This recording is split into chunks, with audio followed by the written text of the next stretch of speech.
Writers and Crafters. I'm Valerie Isan. And I'm Eric Mertz. And this is episode 106 of the podcast. And it's March 22nd, 2023, as we record this. Our main topic today is setbacks and what to do when that happens inevitably. We don't have any new patrons this week, but thank you to our existing patrons. We love you. Your belief in us and in the podcast really helps keep us going. The podcast is sponsored by our patrons at patreon.com/Valerie Isan. For as low as $1 a month, you can get a postcard from me, a shout out on the podcast. We can make announcements for you on the air, and at other tiers, the benefits increase. Free books, accountability Zoom calls, scene analysis, mastermind calls, and even free writer craft retreat tickets. Become a patron of the arts at patreon.com/Valerie Isan. And patreon.com/Strange Air Stories for paranormal mysteries by Eric. Yay! Got a new one coming soon. It might be a couple of weeks, but yeah, new story coming. I don't have any announcements this time. Do you? Nothing new. Nope, not from me. What about author updates? Well, this has been, for me, the last talk about setbacks. It's kind of it's perfectly timed topic. My website went down, not down, but like my website had a critical error recently, and it really took me out of about a week and a half's worth of work. And that, timing is everything when it comes to client work. I don't know if you feel the same, but like I need to get things done and knocked off the to-do list. Otherwise they pile up. And once my site got back on track and that the acute issue was dealt with, I just recognized that I have a mountain of like little client work to do. I have like multiple projects that are one benchmark away from completion. So I made this pact with myself I'm putting my work aside for like 2-3 weeks, actually until April 6th is the big day that I said, all right, I will be done with I'll have knocked out all the little stuff by April 6th. So yeah, I'm just really focusing on, there's multiple small things. And that's not to say I haven't been like sneaking some time and working on stories and, finding 2 hours here and 2 hours there, but it's really been, I've upended my schedule in order to get some screenplays done. And I've got a client who's got a, book layout issue that he needs some work on. Those little things, when they pile up, they really stick in my craw. So I am working on those. So if you're one of my clients and listening to this, I'm working on it. I'll get there. It's gonna get done if you're listening. It's gonna get done. What about you? Well, I know we didn't have a meeting or a podcast episode last week, so I don't know what day. Because I had no voice. I had no voice. I'm sorry. I would have been sick. I would have been miming. I wasn't sick. But I would have been miming the podcast. I mean, if there's, it would have been ridiculous. It sounded terrible. So anyway, how did the party go? So I had the book lunch party on the 11th. That was great. I sold out of books. The band was great. The band that was there the whole time. They were there the whole time. You can always count on the band. And there was an after party at a pub across the street. That was really great. Friends got me flowers, and it was just a love fest of awesomeness. And anyway, so that went off wonderfully. And then Tuesday of this week, I went into Hillsborough to the library, and I spoke for the Hillsborough Reads Willamette Writers chapter on memoir, finding the core message of your memoir. And then Saturday, what day is this? This is Wednesday. So last Saturday, I went back to Hillsborough for the Hillsborough Reads Author Expo in the library. And so I was there and sold books, and Barnes & Noble was there selling books. So I signed all their books. So they've got a bunch of my signed books now, which is great. And then yesterday I followed up with the Barnes and Noble rep person that was there about doing maybe a signing or something like that in Hillsborough, since they have all those books there. And what else happened? I feel like there was something else I'm missing, but anyway, it's all been great so far. Like there's been a lot of public post-launch stuff happening, I guess, author events. Good. And that feels good. Well, I'm going to say you've inspired me for sure. Like I have always quietly released my books and made it kind of an online mailing list thing, and that's fine. But I really am now committed to, you don't get to throw yourself a party all the time, right? And very few life events are, I think, worthy of throwing yourself a party. And I've just decided the next time a book comes out, I'm really going to reposition launch strategy to have that sort of, I might not invite the band because I don't have room for them to sleep for a month, but I will definitely be doing something much more different and personal and involved. And I just got a cover from our designer, our designer. Like suddenly I'm an hour, like from my designer, and I kept thinking like, all right, this is going to be on a table somewhere. This is going to be sitting on a table, and I'm going to buy some snacks to put around that book. So you've inspired me. I also got word that, I don't know if I told you this yet or not, but I got invited to speak at a conference this fall. Yeah, which to one? do a workshop. It's the one in Centralia, the Southern Washington terrific. Yay. Writers Conference. So I'll be there doing That's a great. workshop on the Friday before the conference. So you've applied for a bunch of conferences, right? You've got a bunch of. Yeah, I tried to. I mean, I did about, I think maybe 4 or 5 submissions so far before, the last couple of weeks have descended on me. Right. Yeah, that'll still be something that I will continue doing, and pitching for podcast interviews too. So if anybody's listening that has a podcast and wants to, interview me, I can talk about all sorts of things, as you know. Willing to talk. That should just put out a little sign, willing to talk. Whatever you got. Well, cool. Congratulations. That sounds great. Cool. What are you reading? I am reading a library book. It jumped the stack. I had to, yay, stop what I was reading. So what I'm reading is called, I just lost it. When it opened up the Southern, back to books. It's on my e-reader. The Southern Book Club's Guide to Slaying Vampires by Grady Hendrix. I was going to say, I think I've seen that title before. So that's what I'm reading right now. I actually had two library books come up at the same time. So one was this one that I'm reading, and then the one that I just finished like yesterday or the day before was Jensen Sero's You Are a Badass. It's a nonfiction inspirational. So just finished that, and I've started this one. Cool. That's great. I just had the stack jump in the coolest way. I finished a book. I even forget what it was. I think it was something just on my e-reader that I was kind of biding my time with. I had like the next books I want to read. Pardon? Deadbeat was the last book I had written down. Deadbeat was the last print book I read, and then I had an open book on my e-reader that I was finishing. But when I walked into the library, now Multnomah County does this. I don't know if they do it in Eugene. Is it the Lane County Library or the Eugene Library? Is it city or Eugene county? Public Library? Yeah. Okay. I'm sure I have overdue books for them I'm sure I have overdue books from college. I'm sorry. I will return my Kafka books someday. Did you hear about that library that got a book back that had been checked out in like 1974? No. It showed up in a package with a note that said, "We're sorry, this, we should have returned this a long time ago." And there was a $20 bill for overdue late fees. It was so far, like, obviously the system has changed, for how books are tracked and things. They had no idea who checked it out. It was sent anonymously to them. There was no identifying information, but it's become this like huge sensation around the sort of like book verse, and I think it was just so funny. But I digress.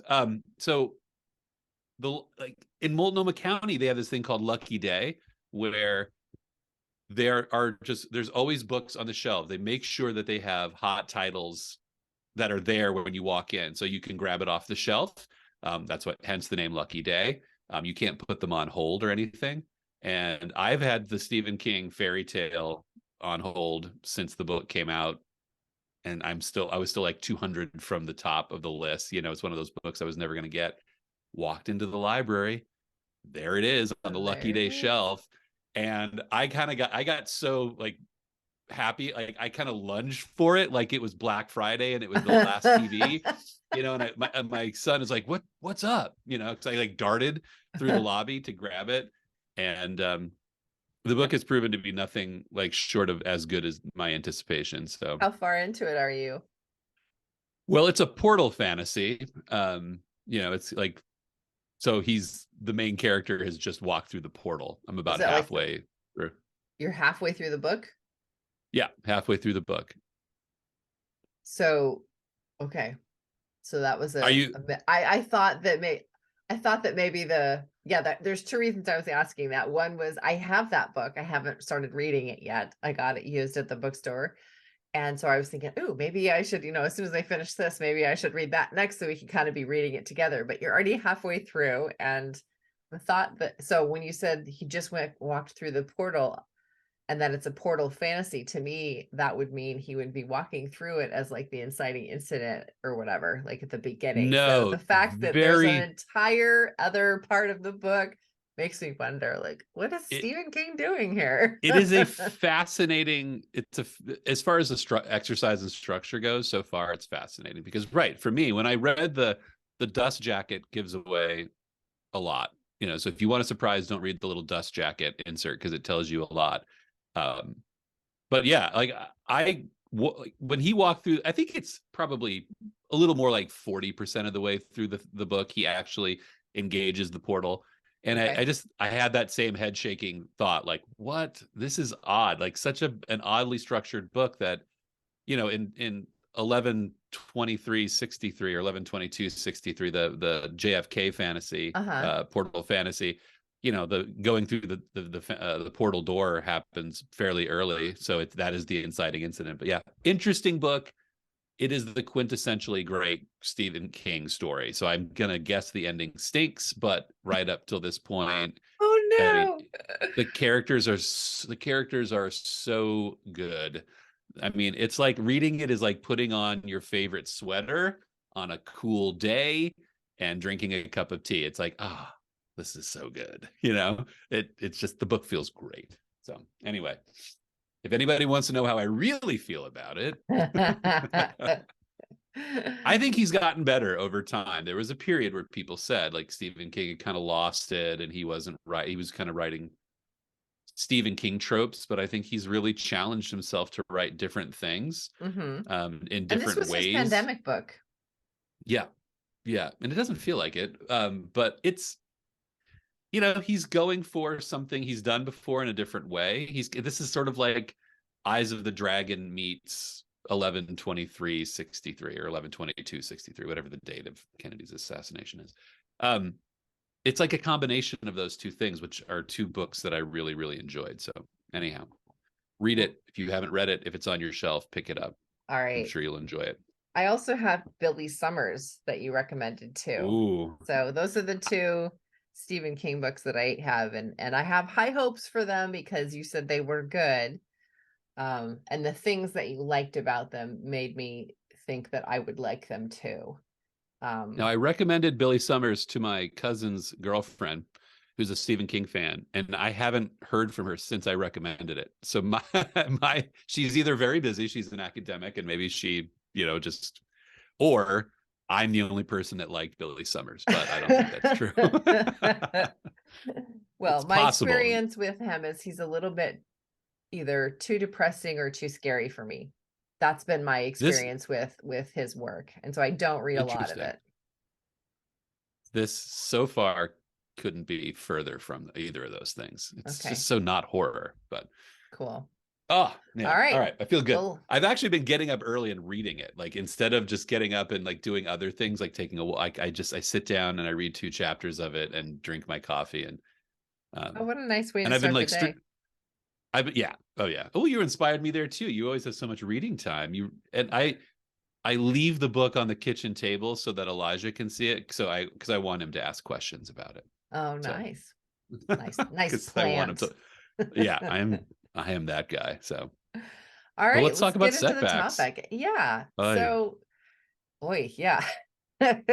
Inevitably, they will happen. And I don't know, I don't know how to get started talking about it. I guess since I'm a planner and as an entrepreneur, we all have goals that we want to strive for. And often we have ideas about how to reach those goals and a time frame in which to reach those goals. Right. And if something happens to disrupt that, it kind of throws us for a loop sometimes if we don't have other systems set in place. And so that could be like your website going offline and now you've got to stop and work on some backlog of client work, which means you're not working on your own stuff. So everything's just kind of like, it's not stopping, it's just sort of like, you're merging onto the freeway and there's a whole bunch of cars, so you have to like zipper in at the merge, and so it's just slowing down, and it's happening, but it's just slowing down. And sometimes that's really frustrating. So finding a way to manage that frustration is important in whatever way you do. And maybe we can talk quickly about some of those ways to manage our own expectations or manage disappointments. Well, let me just say the zipper merge is the right merge. There was a whole big thing from the state of Oregon that said zipper merging is the right way to integrate into traffic. So let me just put out there, ODOT, you owe me. Um, yeah, I think you put it really, really well. I think if you're going to be entrepreneurial, or if you are a self-starter in any way, you have to have a plan in mind, and that plan just isn't always gonna. You don't always get to execute your plan. Um, I always think of that Mike Tyson quote where he says, like everybody has a plan until they get hit in the mouth, and then you have to adjust. And so but here's the first thing I'll say. And I think before we talk about strategies for dealing with it, or like ways to recognize it, I think you cannot make a business plan, life plan that is setback proof. There's no way to insulate yourself from the phenomenon of losing control of circumstances. I mean, my site went down. Maybe if I was hovering over my site 24 hours a day, I could have seen it coming, but I don't. So, right? I mean, there's nothing you can do to insulate yourself from it in the fact that they're just going to happen. How you prepare for it is like being capable of responding, of having like an emotional and a strategic plan for like being flexible. Yes. And I think that some setbacks are bigger than Yeah. others. Yeah. Um, some are health related, some are family related, some are Kids get sick. kids get sick. Yeah. All Spring of a break shows sudden, up. yes, spring break shows up. And yeah, health issues, or if like a family member needs to move in with you suddenly, or I mean there's stuff Please that's don't say that. really there's stuff that really really can, I mean, talk about life curveballs. Or if you are chronically ill and you have a flare up, or you know maybe you're a chronic migraine sufferer and you have all these plans, and then you've got a migraine that just sends you out for 3 days, and you have to pick up the pieces when you're back after feeling that kind of, I mean, I don't have migraines, but it sounds like it would take a whole week probably to get back into the swing of things after a migraine, because Yeah. you've got the Yeah. pain and the debilitating effects, and then the kind of hangover from it, and then the catching up, and then okay, now we're Yeah. back in the swing. So, stuff like that, where are 2 or 3 weeks behind can sometimes be demoralizing and frustrating, and you feel like maybe you're starting from scratch again. But Oh, yeah. remembering that every step that you do make is a step closer to your goals, um that helps me when things stagnate so much that it feels like they're Right. not moving at all. um I and think it's then important. Oh, I was going to say, I think it's important to, I don't know how this might sound, but like you can get pissed about it.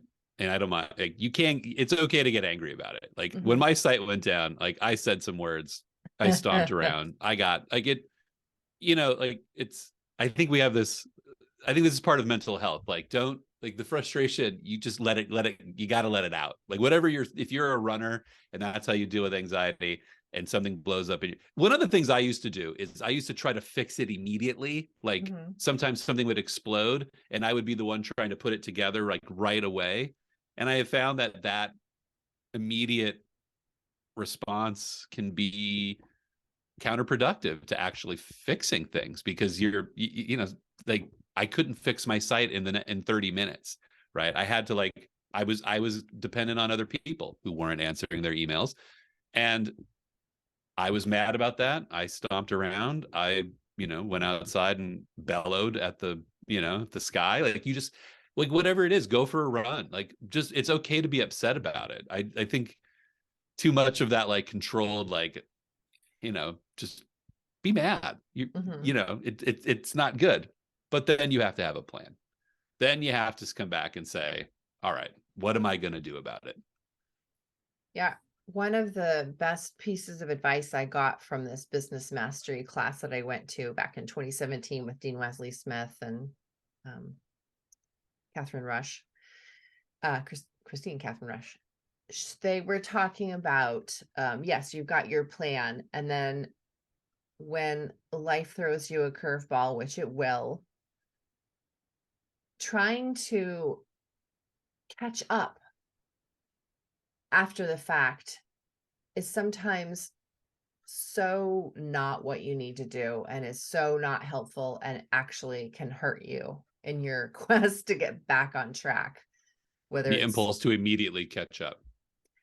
um yes, and the continued spinning of the wheels trying to catch up, and Okay. at some point the acknowledgement of, okay, this old plan is not going to work, I need a new plan.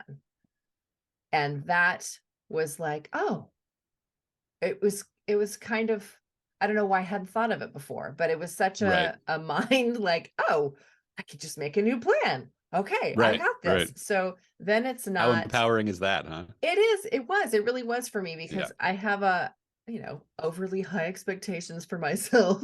Like I'm sure everybody does.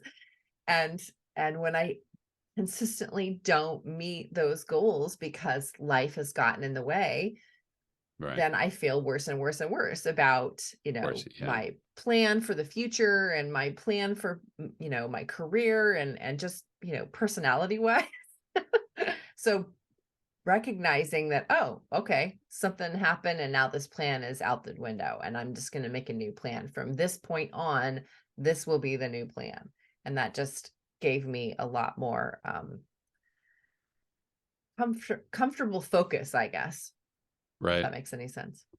Yeah. I just had a client who this happens a lot in my business where somebody hires me. I'm almost to the point where I can identify this person before they wreak havoc on my life. But Oh, good. like I I say wreak havoc sort of facetiously. Like I think um I had a guy who hired me. He went through he was carefully vetted the process, carefully vetted me, had me talk to his wife, and then just the practice of what I was adapting his book into a screenplay. He paid me the first payment, and then he I always tell people it takes about a month to like read the book and come up with a plan and really dive in and figure out how to adapt. It takes a month or two. It takes time.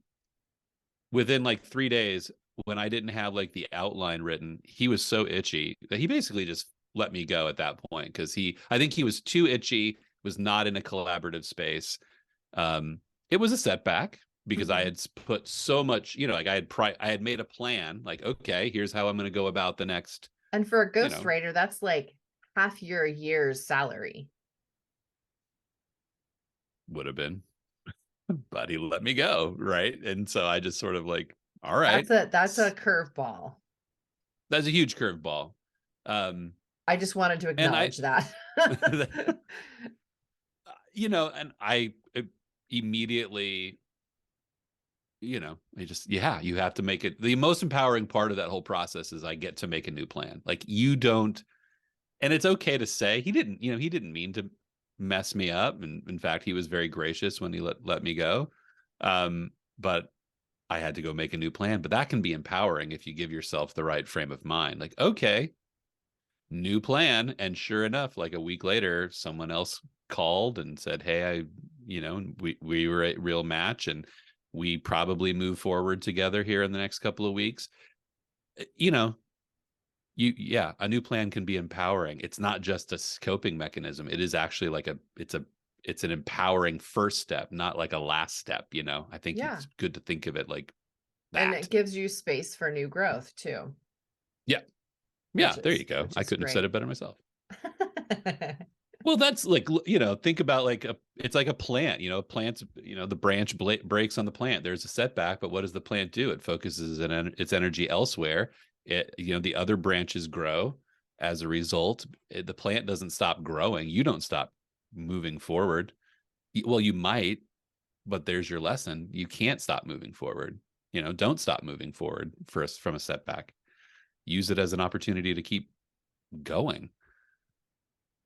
And setbacks we should talk about others too. Like, I think about, you were applying to speak at conferences. People submit things to publishers. All the other writing goals that we have that have this exterior validation requirement. Like, we're talking a lot about our interior validation and our interior goals. But if your goal is to publish, let's say your goal is to publish 5 stories in a year, short stories, which is a great goal, an ambitious goal. Sometimes those setbacks feel like, I know this magazine is the right one. I know I've vetted it. I've read it. I submitted it, and they denied it. I think, the strategy there is this kind of the same, right? Find the next ideal magazine. Find the next ideal publication for you. But don't forget the first part, which was be angry, be frustrated, be mad about stomp. It. Darn it, I should have gotten into Clark's world. Okay, so some takeaways might be, number 1, feel your feelings. Feel your feelings. There you go. You put it so much better than me. Feel your feelings. I said get pissed. She says feel your feelings. Go with. Well, sometimes I'm not bad. Sometimes I, feel like a failure. Okay, right. And I think sometimes, like, especially for me, like, a lot of those like negative feelings just come out as one expressed one way. So I again, listen to Valerie. She's got it figured out. Okay. But you're not a failure, right? Logically, you know that. Yeah. Logically, you know that. If the road trip is to get from point A to point B, you might have to use a rest stop, and you might get caught in traffic because someone doesn't zipper merge, because people in Oregon don't know how to zipper merge. You might need a rest stop. I love it. It's like, I took my kid to a movie on Saturday, and I said, like, the credits got done and the movie started, and the movie had just started, and he's like, I want a soda. It's like, so on the journey to watch this movie, now I've got to go, here's the detour. I got to go get a soda and come back. And then, 45 minutes later, I want popcorn. So like, there's detours, the journey to get him through a movie that I knew he wanted to see. Like, yeah, you just have to accept those things. I did walk out of the theater the second time, like, should have told me you wanted popcorn with the soda. Could have done this in one trip. But that's the journey, right? I'm the get perfect. Everything before the movie starts, and pee first, go to the bathroom. Oh, there was do that all too. Of the things, and then sit 10 down. 10 minutes before the end, and if you gotta pee, hold it, because you can't pause this shit. You can only pee if there's words on the screen, is what my dad used to say. The opening credits and the ending credit. Like, that's when you get up to pee. The rest of it is what you paid for. And so, well, we digressed in a good Yeah. way. It's So feel people, if your you try to feelings. picture your writing career as the movie analogy we just used. Just think of it that way. So feel Feel your your feelings. feelings. And then I think feel, empower yourself to find a yeah, new, use it as an opportunity to find a new plan. find a new and plan. and I think something too that we haven't mentioned, and we should, is be analytical to a degree, as much as you can, about why that happened. Like I said, you can't prevent setbacks, but you can certainly analyze. If it's that, let's say that whole idea of the magazine, let's say Clark's World was the right magazine for you, and then they turn you down, you can maybe analyze that, maybe look at your story, look at the market, consider, when you submitted in the submission cycle. I don't know, but be analytical about why, and maybe make that part of your next plan, so that if there was a preventable part of that, or a personal, like, I moved on to a new web host when my site went down, because my previous web host wasn't looking out for these sort of critical errors. And okay, the first thing I have to be analytical about is I'm not with the right people. Move on. Um, After I felt my feelings, I'm going to start using that one. I'm using that one. After I had to figure out, like, how do I prevent this from happening again? It's like, well, in a preventable disaster, I get with the right people. So, And sometimes it's okay to acknowledge that there is no answer. right, Once you've done your right, analytical, reflective time, maybe you just have chronic illness. Maybe right. your chronic illness means that your plan going forward would be to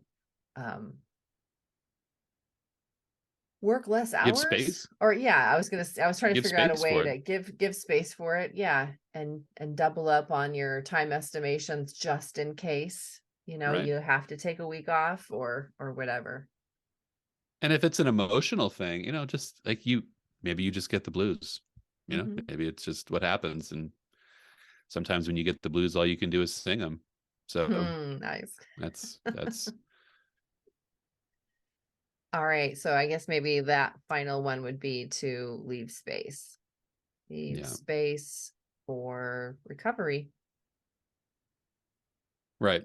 Recovery from whatever. Recovery from, okay, now I've got to I'll do all this backlog work that didn't get done from before, or maybe it's a physical recovery from a broken foot or a hand. I guess that would be, for a writer, a little bit more important. If you break your hand, Yeah. Yeah. Yeah. that would be harder to type. Yeah. I just watched Misery, and she didn't break his hands. She broke his feet. I mean, she knew very well that he wasn't going to write that new book if he had broken hands. Yeah. All Um, right. yeah. Give yourself space. All right. Feel your feelings, empower yourself to find a new plan, be analytical and reflective about why it happened. And sometimes there's no answer, and leave space for recovery. And then start the plan. Those are the takeaways I wrote down for the show notes. Do you think that's pretty succinct? I think that sounds like, I think we've solved all the problems now. Solved all the problems. If only it would be, so linear in real I just, life. I just think it's part of it. I think it just has to be part of a business plan. I think when you hear people make business plans, if you watch those sort of shows, like Shark Tank or something, business plans always sound really neat and clean and like a trajectory, but life doesn't happen in that trajectory. Life is more of a, like you said earlier before we went on air, roller coasters. Mm-hmm. They hit the trough. They have to hit the trough. You can't be up here, and it doesn't work. So just know that it's going to be there, and know that you haven't failed totally because something set you back. And I think one thing we did leave out, but I think maybe you touched on it at one point, was to find the support, like find the right people. When your website guys wouldn't do what you needed them to do, then you found someone new. So So finding the support that you need to help you on this author journey in whatever form that is. Maybe it's a friend that lets you talk about your latest project, or maybe it's an author community that you dip in and out of when you need some bolstering, or maybe a really good web designer, whatever. Yeah. I think that, I think part of the road back to anything is empowering relationships. Like those, the steps are yours to take, but the guides are yours to choose. And so, I knew this person who has now taken over the hosting of my site and is now going to rebuild the site. Like she was in my world, and I feel so grateful for her, because I wouldn't, frankly, I feel grateful for her because she picked up and fixed the site when I called on her with questions. And then she went on to like, if the site didn't get back up, the latest lead I've gotten, which is probably a good one, wouldn't be in my world. And I couldn't, so I'm grateful. But so that might be, if again, going to the example of your story was rejected and you felt like you were in the right space, maybe it's, your critique group who you can speak frankly with and say, I was rejected by this magazine, or this was my goal. What, maybe get that critique group behind making the necessary changes in the story, or your overall craft that you need to take that next step. Just being open to what those things are is so key. And I think part of the hero's journey that we mistake is that the hero does it alone. But if you really look at it, the hero has guides along the way. And one of those guides is like a negative force. Like you do have to have some the pushed by need. Like, well, sometimes the needs like surprise you. All right. Well, I think that probably wraps it up. Thanks for talking with me this week. Next episode, we're going to be talking with author Jenny Comp about Exciting. her anthology project, which was really amazing and heart touching. It was a really great story. Yeah. So, can't wait to talk to her about it. all right. Well, enjoy your week. Happy writing, and we'll see you next You time. too. Bye for now. Take care.